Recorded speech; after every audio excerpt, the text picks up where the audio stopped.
फैबाथाय लाखायो मोनसे नङा मोनसे उफाय खालामनानैबाबो दा नै देलाय माय ओंखारलायबाय फिसाजोना दिनै पेटिएम दङ दाख्लि इउनिट टेस्ट जादोंमोन नालाय बेनिनो दिनै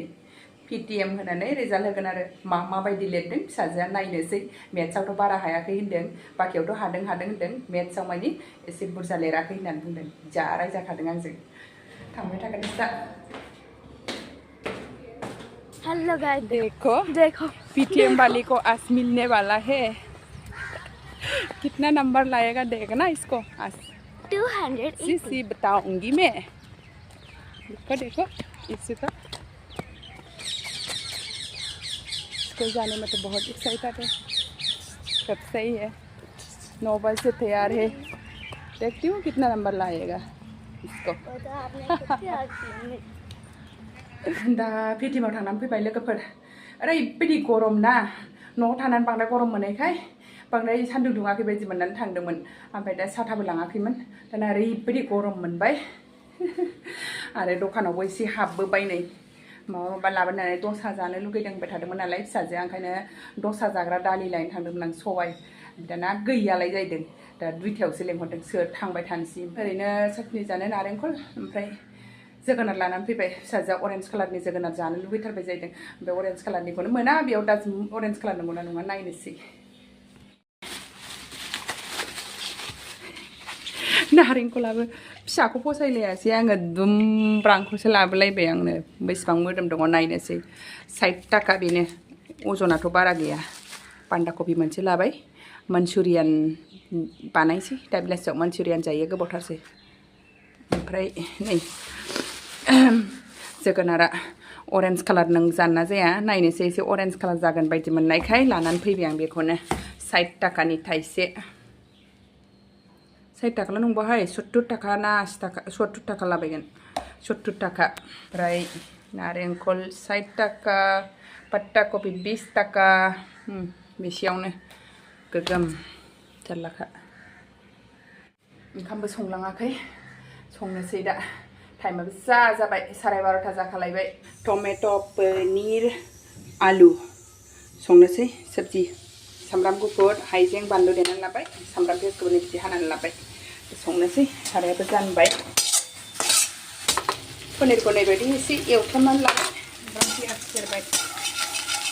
टमेट'खौ एसे गेब्लेहोनानै लाग्रोसै मसाला बानायगायसैलाय एसे सामब्राम गुफुर हाइजें बानलु देनायखौ एसे एवथ्रमहरनोसैलाय मोनामजानायनि टमेट'खौ एसे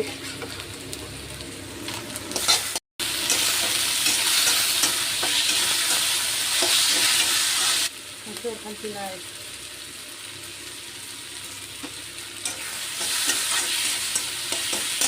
टमेट'खौ मोजाङै रुइहोनानै लाग्रोसै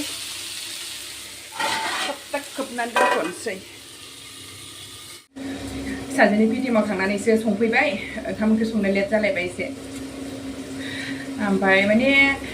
दाखालि बिस्तिबारावबो मेसेजआ हरदोंमोन आरोखि ओमफ्राय हाबादा थाल लायासै मैयानिजों दिनैजोंखौल' नायबाय दाना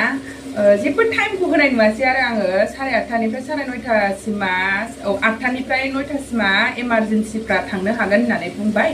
ओमफ्रायसो उननिखौ देखायाखै गामाखालिथ' ओरैनो रल नाम्बार वाइसै टाइम होयो नालाय दाना मा टाइम होदिया सानबाय थाबाय आं दाना ओमफ्राय टाइम होआसै नालाय थाब थांनानै फैनोसै होननानै 10:00बानो रेडि जाबाय थांनो ओंखारबाय दाना खनसे नायबाय मेसेजआ दाना मामिनिया ओमफ्रायसो 12:45सिम दाना मा खालामनो दाना देलायखाजोब्बायबो दाना ओंखाम ओंख्रि संबाथ' जा गोलोमोना गोलोमफिनजोबगोन गैया सङासैबो मायासैबो ओरैनो जिरायनानै थाबाय आङो भिडिअ एसे इडिट खालामबाय थाबाय ओमफ्राय टाइम जाबा थांबाय स्कुलाव थांनानै फैनानैसो नै संफैबाय आङो दा फालि खर'आनो जाला फिसाजों रायजालायबाय ओमफ्राय मबाइलावल'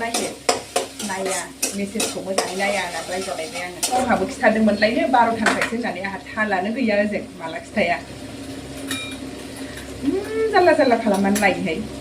सानबाय आङो माबा थांनानै फैनानै ओंखाम ओंख्रि संफैनोसै सानलायलायबाय गैया जायासैबा होनबानो थांनाय सिगां नैबे आलुखौल' रुनानै गालांबाय आङो आलुखौबो नै रुनानैसो जिरनानै बेबायदि हानानै लाबाय आङो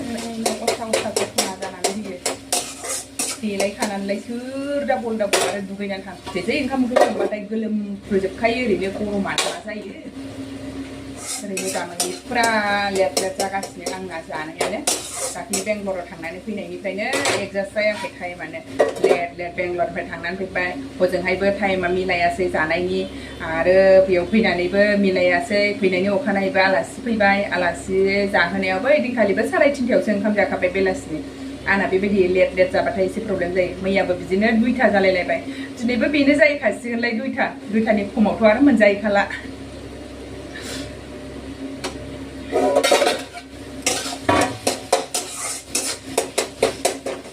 ओंखामालाय मोनखांखाबाय आलुआथ' रुखानायसो नालाय बांद्राय टाइम लानाय नङा आरो नुनायालाय टमेट'आबो एसे रुइबाय दा नै एसे ड्राइ मसलाफोर हरसैलाय आंना गरम मसला आरिखौ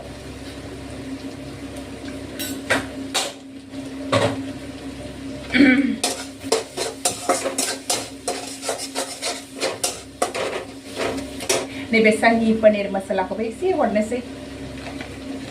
पनीर ओंख्रि नालाय एसे मोदोमथोंसै जाबायानो मसलाया क्लिन जाबाय क्लिननो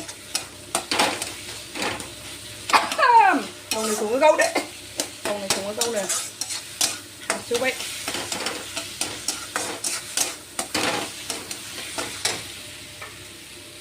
आलुजों एसे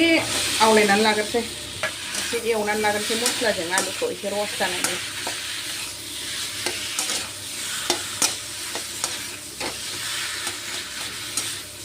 दैखौ हरबाय एसे मोजां गोदौ होनोसै फाइनालि मोनबाय नै लोगोफोर आंना आलु टमेट' पनिर ओंख्रिया बिदिद्राय जानो नागिराखैमोन आङो खिन्थु बोरैबा बोरैबि जालांबाय होमबाबो गोथाव जाबाय टेस्टि जाबाय आलु जहल बायदि जासाबसैलाय बेजोंनो जेबो दालिबो संखायाखै नालाय जंगल में सब्जी लेने जा रही हूं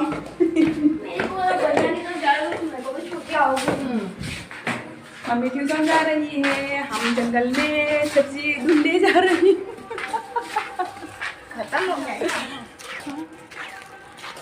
उधर वाला आ जाओ ये सब वो जो रेड है ये सब है क्या मैगं लाइसलाय जोङो मैगं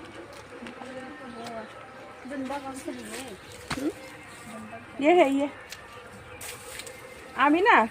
थोड़ा कम है जंगल कम है थोड़ा ये भी लाल लाल है ना ये भी लाल लाल है त्रुश त्रुश आगे मारो रे थोड़ा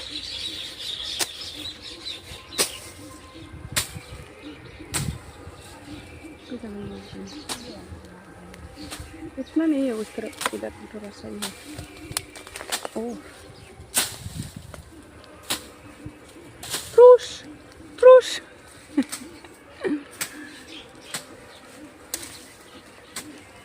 कुनुरू लेने जा रही हम कुनुरू कुनुरी कुनुरू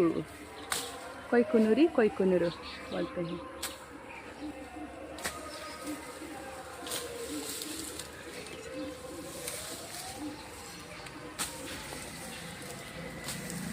तुस तुस तुस तुस तुस तुस तुस भैया आ गया हाँ ठीक है उधर ही खाया होगा हाँ कौन सा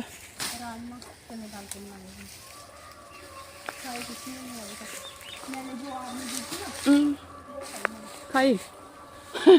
मैंने जैसे बनाने के लिए सोचा वही बनाया नहीं थोड़ा अलग सा हुआ बना हुआ अभी कहाँ गया रे दीदी एक भी दिखाई नहीं दे रहा है हाँ वो बड़े बड़े नहीं लेने हमने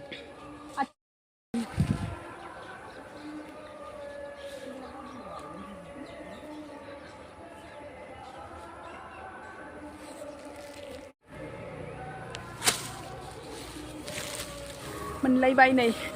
फैबाथाय लाखायो मोनसे नङा मोनसे उफाय खालामनानैबाबो हम आया है तो कुछ ना कुछ करके भी लेके ही जाएंगे ऐसे खाली हाथ थोड़ी ना जाएंगे हम नै लोगोफोर मोनबोबाय दे खुन्द्रुआ थांबाथाय मोनसे नङा मोनसे उफाय खालामनानैबाबो लाबोखायो लाबोबायानोसै नै एसे ओमफ्राय कारि पट्टा नोरसिं बिलाइबो लानानै फैबाय जा थाजा थाजाखा नै